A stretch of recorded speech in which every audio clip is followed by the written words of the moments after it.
अलैहिस्सलाम की बाकी बेटियां भी तो थीं, लेकिन आपको ये तुर्रा इम्तियाज मिला कि नस्ल मुस्तफ़ा के लिए सल्लल्लाहु अलैहि वसल्लम जिस सुल्बे पाक को और जिस बतने पाक को पसंद किया गया और मुंतखब किया गया वो आपका बतने अतहर है। नबी करीम सल्लल्लाहु अलैहि वसल्लम फरमाते हैं इन्नल्लाह जअला कुल्ला नबीन फी सुल्बिही, अल्लाह ताला ने हर नबी की ज़ुर्रियत को उसकी सुल्ब में रखा।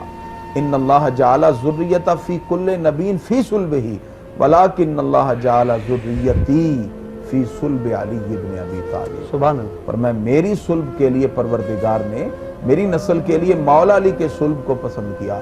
अब सुल्ब अली है, बतने फातिमतुज़ ज़हरा है, क़यामत तक नस्ल मुस्तफ़ा की चल रही है। सुभान अल्लाह। तेरी नस्ल पाक में है बच्चा बच्चा नूर का, तू है ऐने नूर तेरा सब घराना नूर का। तो इसलिए कि आका अलैहिस्सलाम की नस्ल के लिए सरकार की बेटी का इंतखाब हुआ।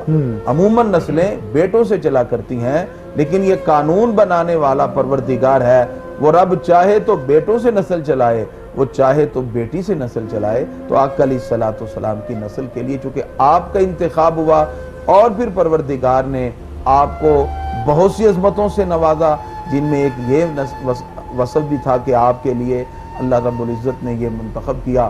फिर आपके बतने अतहर से ऐसी हस्तियां पैदा हुई जो पूरी कायनात के लिए इश्क का महवर मरकज बन गए। सुभान अल्लाह। जिनको इस्लाम का इस्तियारा कहा जाता है, और फिर जिन्होंने इस्लाम की अज़मत के लिए अपना सब कुछ कुर्बान किया।